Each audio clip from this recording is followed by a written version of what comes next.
have a floor plan drawn and I'd like to print it out on an 18 by 24 inch sheet of paper.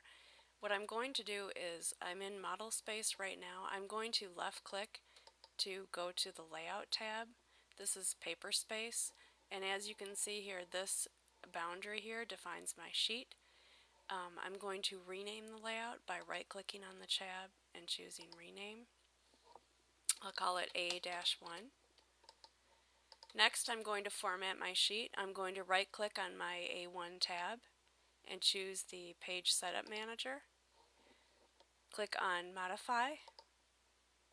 I'm going to choose to print it to Adobe PDF because I'll be taking this file to Kinko's to have them print it out for me, since I don't have my own large-scale plotter at home. Next, I'm going to select my paper size. I'm going to choose Architectural Size C, which, as you can see here, is 18 by 24 inches. I'm going to leave this as it is, leave the scale at 1:1 as it is. Next, I'd like to print this drawing in black and white. So under the plot style, I'm going to choose monochrome CTB. If I had wanted to print it in color, I would choose ACAD CTB.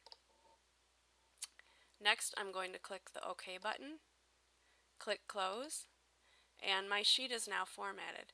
The next thing I need to do is format my viewport. The first thing I'm going to do is go down to the status bar and click to make sure that my Quick Properties button is on. Next, I'm going to select my viewport, and I'm going to click on the grip to make it a little larger. Now, my display is not locked, so that means I can go ahead and double click within it to pan and zoom. I'm going to zoom a little using my scroll wheel, and then pan to center my view. Next, I'm going to double click to exit model space, get back into paper space. As you can see now, the line is thin to show that I'm in paper space. Again, if I double click within this, it becomes bold to indicate that I'm now in model space. So again, I'm going to left click to return to paper space.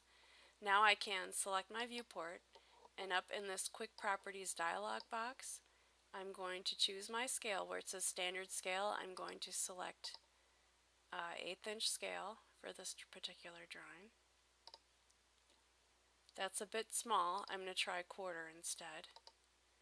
That looks better. So now that I've set my scale, I want to go back to where it says display locked and make sure that I lock it by choosing yes, so that I can't inadvertently take it out of scale. Next, I'm going to close this viewport. Now I can click on these grips to resize my viewport, and I can move my viewport using the move command. Now, if I want to add a second viewport, I can type MV in the command line and hit the enter key on my keyboard. And next, I can just left click to drag a new viewport. And again, I can click on it, make sure that my display is not locked, and then go in and set it up as desired. I'll left click to return to paper space, and that is how you format your sheet in paper space, as well as format your viewports and create new viewports.